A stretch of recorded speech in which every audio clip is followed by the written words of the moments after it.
Hello বন্ধুরা, সবাই কেমন আছো? আশা করছি সবাই খুব ভালো আছো। তো রুম্বাস ক্রিয়েটিভিটি চ্যানেলে তোমাদের সবাইকে স্বাগত। তো আজকে তোমাদের সাথে দারুণ একটা কাতলা মাছের একদম ভিন্ন স্টাইলের রেসিপি শেয়ার করব। তো চলো ভিডিওটা পুরোটা দেখতে থাকো, আর ভালো লাগলে লাইক, কমেন্ট আর বন্ধুদের সাথে অবশ্যই শেয়ার করে দিও। এবার সবজিগুলো আমি কেটে নেব। তো কাতলা মাছের জন্য আলুগুলো এখানে আমি একদম সরু সরু আর লম্বা লম্বা করে কেটে নেব।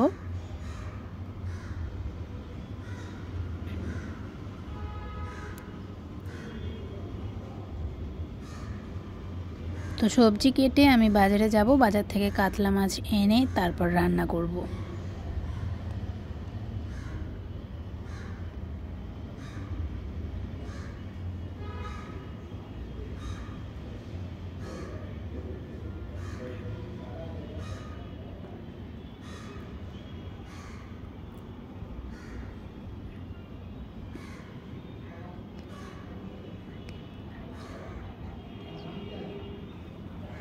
তো বন্ধুরা, তোমাদের কাছে আমার রিকোয়েস্ট, আমার চ্যানেলটাকে অবশ্যই সাবস্ক্রাইব করে রেখো, আর আমার ভিডিও তোমাদের কেমন লাগছে কমেন্টে অবশ্যই জানিও।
তো আলুগুলো আমার কাটা হয়ে গেছে, এবার এগুলো আমি ধুয়ে তুলে নেব।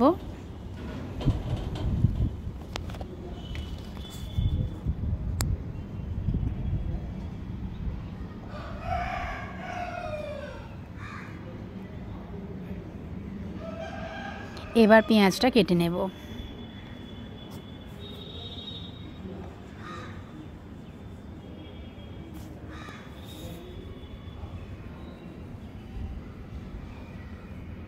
এখানের পেঁয়াজগুলো না একটু মিষ্টি মিষ্টি টাইপসের, যার কারণে তরকারির স্বাদ একটু মিষ্টি মিষ্টি হয়।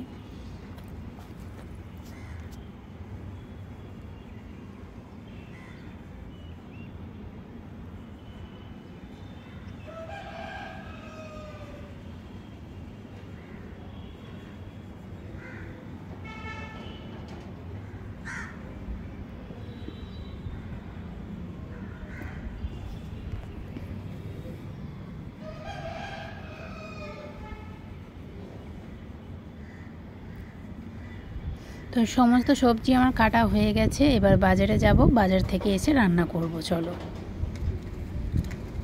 তো বাজারে এসে দেখো, যেহেতু আমি কাতলা মাছ রান্না করব, তাই কাতলা মাছই বেছে নিয়েছি। তো এই কাতলা মাছটা আমি দোকানদারকে দিয়ে দিলাম। তো দোকানদার দেখো কাতলা মাছটা কেটে দিচ্ছে। তো নিয়ে চলে এসেছি কাতলা মাছ, এবার আমি রান্না করব। তো এদিকে কড়াটাকে গরম করতে দিয়ে মাছটায় আমি ভালো করে নুন হলুদ মাখিয়ে নিচ্ছি। তো বন্ধুরা, মাছটা 1 কেজি 100 গ্রাম ওজন হয়েছিল। তো মাছটা পুরোটা আমরা নিইনি। সেই সময় এক ভদ্রলোক এসেছিলেন, তিনি একটু কম পরিমাণের মাছ নিতে চাইছিলেন।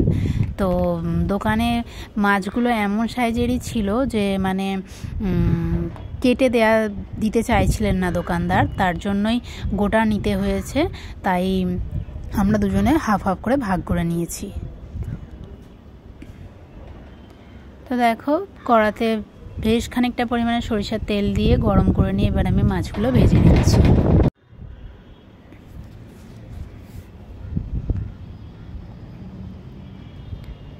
আমরা প্রথমে মাছগুলো গোটাই নেব, মাছটা গোটাই নেব ভেবেছিলাম, কিন্তু তারপর ওই ভদ্রলোক এসে গেলেন, আর তখন আমরাও ভাবলাম সেই মাছ তো নিলে আমাদেরও দুজন মানে আমরা মাছটাকে ভেজে রেখেই দিতে হতো, তার থেকে রোজ খাবো টাটকা খাবো, তাই দুজনে হাফ হাফ করে নিয়ে নিলাম। না হলে এর আগে মাছ নিয়েছি গোটাই নিতে হয়েছে, ভেজে পরের দিন আবার করতে হয়েছে।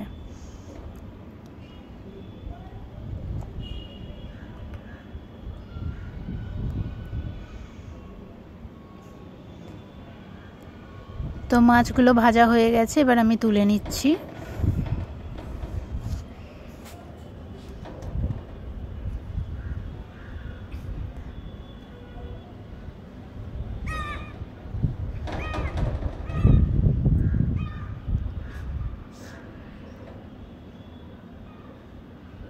মাছের মাথাটাও ওই তেলের মধ্যে আমি ভেজে নেব।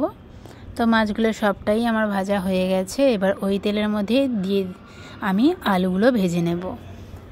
তো তোমাদেরকে আগেই বলেছি আজকের কাতলা মাছের রেসিপিটা একটু অন্যভাবে বানাচ্ছি, তো অবশ্যই পুরোটা স্কিপ না করে ভালো করে দেখতে থাকো, আর এইভাবে মাছের রেসিপি বানিয়ে খেয়ে দেখো, অবশ্যই ভালো লাগবে আমি বলছি।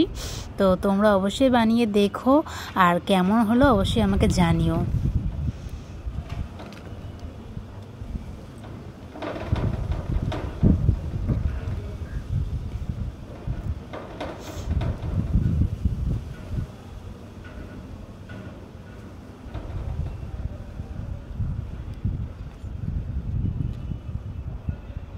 তো আলুগুলো ভেজে নিয়েছি, এবার এগুলোকে আমি তুলে রাখবো।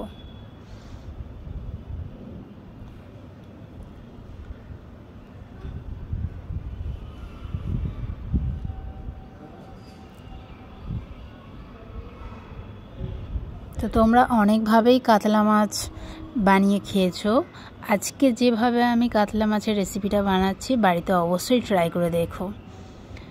তো ওই তেলের মধ্যেই এবার দিয়ে দেবো আমি সামান্য একটু 5 ফোড়ন,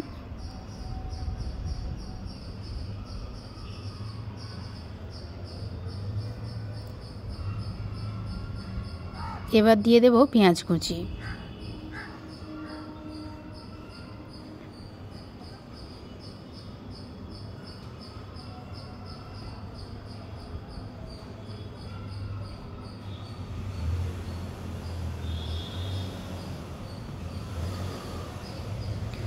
আরও বেশ খানিকটা তেল দিয়ে দিচ্ছি, কারণ আলু ভাজতে ভাজতে তেলটা অনেকটাই কমে গেছিলো। এবার পেঁয়াজের মধ্যে দিয়ে দিচ্ছি পরিমাণ মতো নুন, পরিমাণ মতো হলুদ গুঁড়ো, আর দিয়ে দেব পরিমাণ মতো লঙ্কা গুঁড়ো।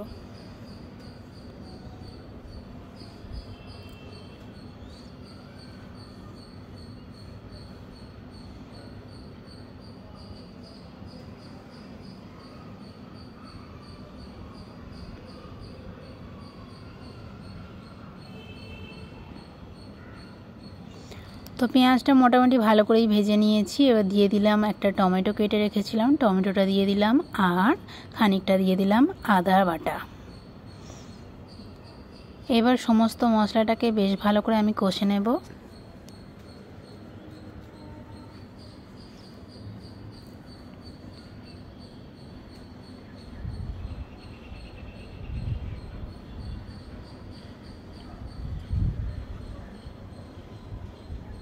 সামান্য একটু জল দিয়ে দিলাম,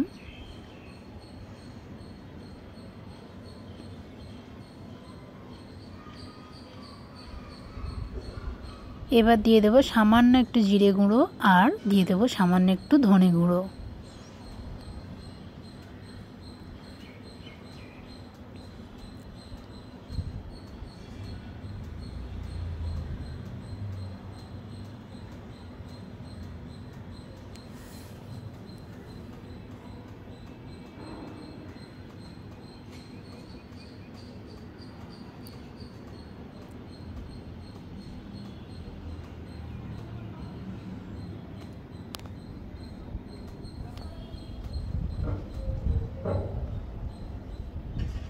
তো মশলা আমার কষানো মোটামুটি হয়েই এসেছে, এর উপর থেকে দিয়ে দিলাম সামান্য একটু ধনেপাতা কুচি,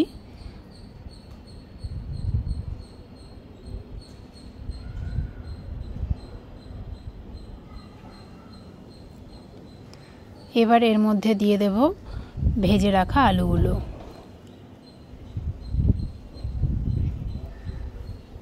আলুগুলোকে আমি মশলার সাথে আরও বেশ কিছুক্ষণ ধরে কষে নেব।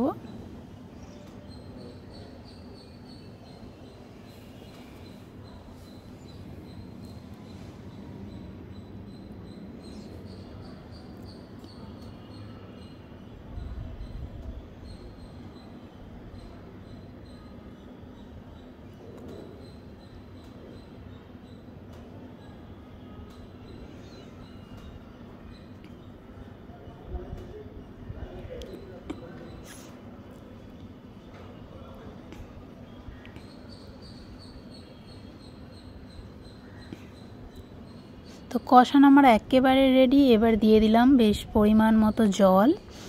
আলুগুলো সেদ্ধ হবে সেই পরিমাণ মতোই জল দিয়েছি। তো এবার এটাকে আমি ঢেকে দেব।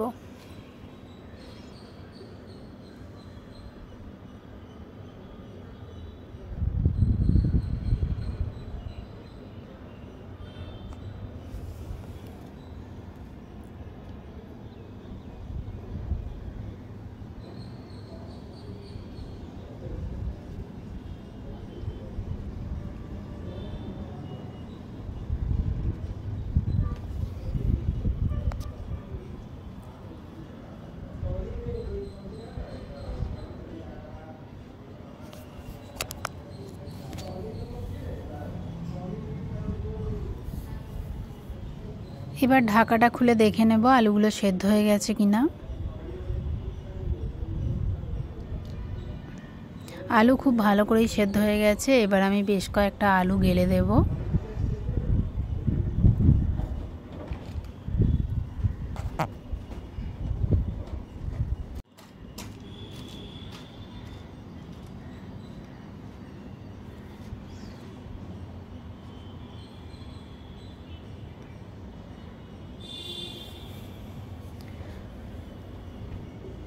এবার উপর থেকে মাছ ভাজাগুলো দিয়ে দেব। ঝোল খুব ভালোভাবেই ফুটছে, দেখতেই পাচ্ছ। মাছগুলো দিয়ে 5 মিনিট মতো ফুটিয়ে নেব।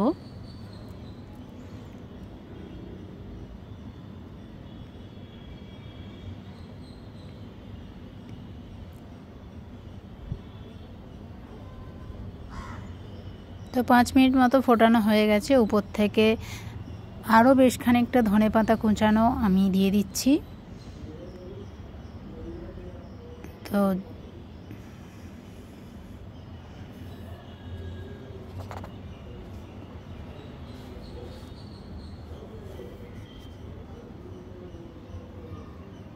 তো আজকের কাতলা মাছের রেসিপি আমার একেবারে রেডি। তো এবার এটাকে আমি ঢেলে নিচ্ছি। তো ভিডিওটা তোমাদের কেমন লাগলো অবশ্যই কমেন্টে জানিও। আর আমার রেসিপিটা দেখে বাড়িতে অবশ্যই তোমরা ট্রাই করো। আর আমার চ্যানেলটাকে সাবস্ক্রাইব করতে ভুলো না।